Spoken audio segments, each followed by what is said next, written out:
l'entrepreneuriat dans le monde rural. Je pense que ce sont là des axes fondamentaux, maîtriser l'énergie, et maîtriser l'eau et entreprendre le développement rural. Moi, je pense que autour de ces axes-là... Pour quelles ces conditions d'émergence économique, il faut une équipe. Beaucoup de Sénégalais se posent, est-ce que l'équipe avec laquelle le président Macky Sall compose aujourd'hui est à la hauteur de la tâche? Bon, écoute, moi, je pense qu'une équipe, elle est fonction de son coaching. Moi, je pense que le président Macky Sall a fait ce qu'il devait faire. Parce qu'en vérité, qu'est-ce qui s'est passé? Lorsqu'il est arrivé au pouvoir, bon... il a partagé les rôles et les responsabilités avec ses partenaires, ce qui est normal. Parce qu'il ne faut pas se faire d'illusions. Hein. Une coalition politique, elle vise aussi à partager l'exercice des responsabilités d'État, entre autres. Mais ceci ne doit pas être une fin, ça doit être un moyen. Alors, pour attaquer les problèmes du pays. Alors, je pense que de ce point de vue, il y a quelque chose qui reste encore à négocier. Et c'est pourquoi je dis que le président Macky Sall, moi je ne le conseillerais jamais de laisser l'actuelle coalition se disperser. Ce ne serait pas, on n'a pas besoin de ça. Mais par contre, je pense qu'il faut que... Mais le pays a besoin qu'on le mette au travail. Mais justement, c'est pourquoi je dis qu'il faut qu'il consolide, qu'il mette de la cohérence de la coalition, qu'il la stabilise et qu'il mobilise au-delà de sa coalition. Pour que toutes les composantes du pays qui se reconnaissent dans son projet politique puissent l'accompagner et faire embrayer les populations pour que les populations au niveau des communautés et les Sénégalais au niveau individuel, que chacun se sente concerné pour faire le développement de ce pays. Mais cela fait maintenant plus d'un an que Macky Sall a été élu. Oui. Est-ce que toujours l'argument que le manque de moyens, que le pays a été pillé, peut prospérer? Ah non, non, non. Cet argument, de toute façon, ce n'est pas des arguments auxquels je crois. Hein. Moi, je pense que, justement, on est élu pour créer les conditions de la mobilisation des moyens qui permettent de faire face aux problèmes. Voilà. Je pense qu'il y a jusque-là un problème qu'il nous faut résoudre, que lui, et c'est lui seul qui peut le résoudre, parce que c'est lui le chef de la majorité, c'est lui le chef de l'État, et c'est lui qui rendra compte au pays demain. Ce ne sera ni aucun de ses alliés, nous, voilà, c'est lui. Donc c'est à lui, je pense. Après un an d'exercice, bon, on a mis de l'ordre, bon, voilà, les choses, les points de repère sont identifiés. Je pense que les choses, en tout cas, les points d'équilibre sont là. Il s'agit maintenant de passer à une autre phase. La deuxième phase, c'est la phase de la normalisation. Il faut qu'au sein de la coalition, parce que sinon, c'est la coalition qui risque de plomber le pays. Donc, il faut que le président prenne en main sérieusement sa coalition. Et qu'au-delà de cette coalition, qu'il s'ouvre à toutes les forces qui sont susceptibles de participer au développement du pays. La situation politique, on en parlait. Aujourd'hui, il y a la situation aussi dans le système éducatif au Sénégal.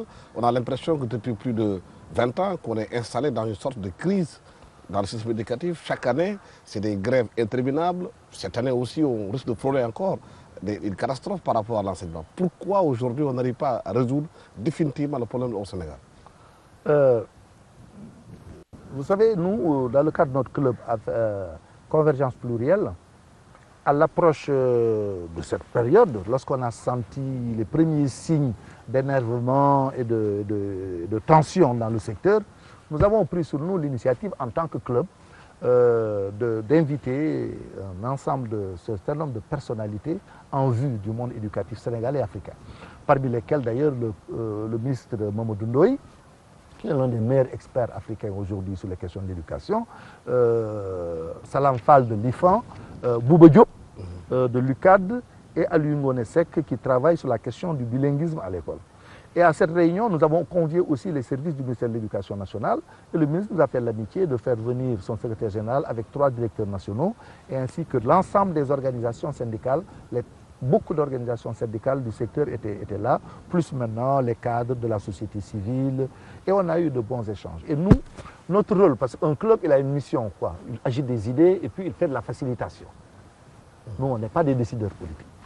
C'est parce qu'on avait senti venir qu'on a essayé de créer un cadre avec des acteurs qui étaient susceptibles de se vouer un respect mutuel qui pouvait faciliter un dialogue qui pouvait être de nature à aider à dépasser la situation. Bon, l'initiative a été très heureuse, mais on a eu, comme d'habitude au Sénégal, des problèmes de suivi. Parce qu'en vérité, nous, ce qu'on peut, c'est lancer l'idée et lancer l'initiative.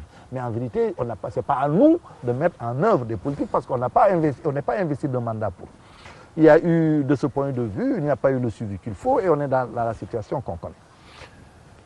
c'est pour dire que il y a énormément aujourd'hui beaucoup de cadres et beaucoup de personnalités du monde politique, de la société civile, qui, au-delà des clivages partisans, se rendent compte qu'il y a lieu aujourd'hui de voler au secours de l'école publique. Parce que nous tous, nous devons aujourd'hui une bonne part de notre ascension, ce qu'on pourrait appeler notre ascension sociale, à l'école publique. Voilà. Alors, c'est pourquoi nous avons tous la responsabilité de protéger l'école publique en tant qu'instrument majeur de démocratie sociale. Alors, maintenant, aujourd'hui, ce qu'on constate, c'est que les crises internes et les conflits entre les différents acteurs de la communauté éducative, et en particulier la composante enseignante et l'État, ces crises sont en train de plomber le système. Il y a une chose que personnellement j'ai eu beaucoup de peine à comprendre. Par exemple, depuis 2012, tous les ans, on a annoncé qu'on allait aller vers une concertation sur le système. Ça ne s'est pas fait. Même si ce n'est pas des états généraux, si les gens considèrent que le concept est galvaudé ou bon, il est chargé, mais au moins qu'on ait un cadre pour échanger.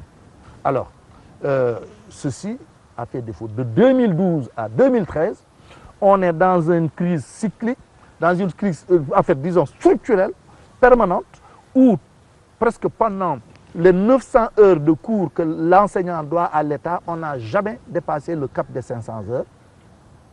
Et pourtant, on ne s'est jamais arrêté pour évaluer le système et voir où se situe le blocage et travailler. Mais quelle est la responsabilité de l'État et aussi des enseignants qui, des fois, négocient, des plateformes sont signées, qui ne sont pas respectées?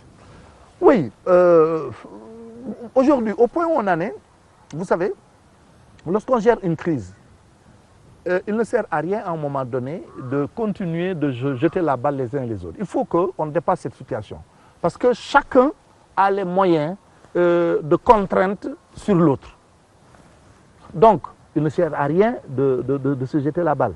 On a intérêt à nous arrêter et à voir ensemble comment il faut qu'on refuse d'être l'otage du passé pour envisager l'avenir ensemble dans un esprit positif. Il faut que dans ce pays, qu'on arrive à établir ce qu'on pourrait appeler les bases d'une société de confiance. Parce qu'on n'est que dans des logiques de méfiance et de défiance. Personne ne fait confiance en personne. Et ça, qu'est-ce que ça entraîne comme conséquence? C'est que les rapports de force déterminent les relations entre les différents acteurs. On n'est que dans des logiques de rapport de force. On n'est pas dans des logiques de concertation, de conciliation, de coopération, où les parties, chaque partie gère les intérêts de l'autre et ensemble, on voit comment gérer l'intérêt commun. Donc, c'est un peu cette évolution qu'il nous faut faire, qui est valable pour le champ politique comme pour le champ social. Alors, et plus encore dans le secteur de l'enseignement. Alors, à cela s'ajoute aussi, donc, quoi qu'on dise, on ne peut pas résoudre la question de l'enseignement si d'abord, on n'arrive pas à créer des relations apaisées entre l'État et les organisations syndicales. Or, le Sénégal présente la particularité avec le Bénin d'être le pays au monde qui compte le plus grand nombre de syndicats d'enseignants.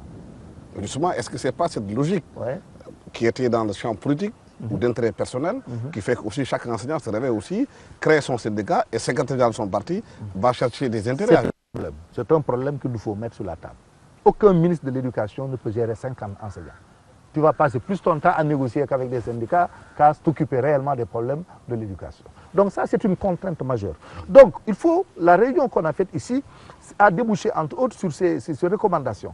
D'abord, il faut qu'on identifie de façon très claire où se situent les sources de problèmes. Donc, il faut qu'on diagnostic exhaustif du système, voir à tous les niveaux où se situe le problème et à partir de là, nous mettre autour d'une table pour voir ensemble, dans chaque domaine, comment arriver à un consensus sur la vision et sur un peu les solutions à apporter. Surtout que le système éducatif fait face à des contraintes très lourdes. Aujourd'hui, le Sénégal compte plus de 80 000 enseignants. Nous avons mis 40% du budget dans le système éducatif. Sur ces 40% du budget affecté à l'école, les 90% sont affectés au salaire. Au salaire. Au fonctionnement. Au fonctionnement. C'est seulement les 10% qu'il faut réinvestir dans l'outil de travail. Donc sur les élèves et sur les infrastructures. Vous voyez un peu les problèmes que ça pose.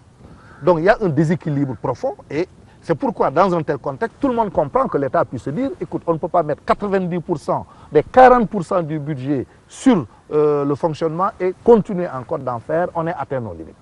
Alors, donc, si on ne poursuit pas, on ne se met pas dans une posture où l'ensemble des acteurs se mettent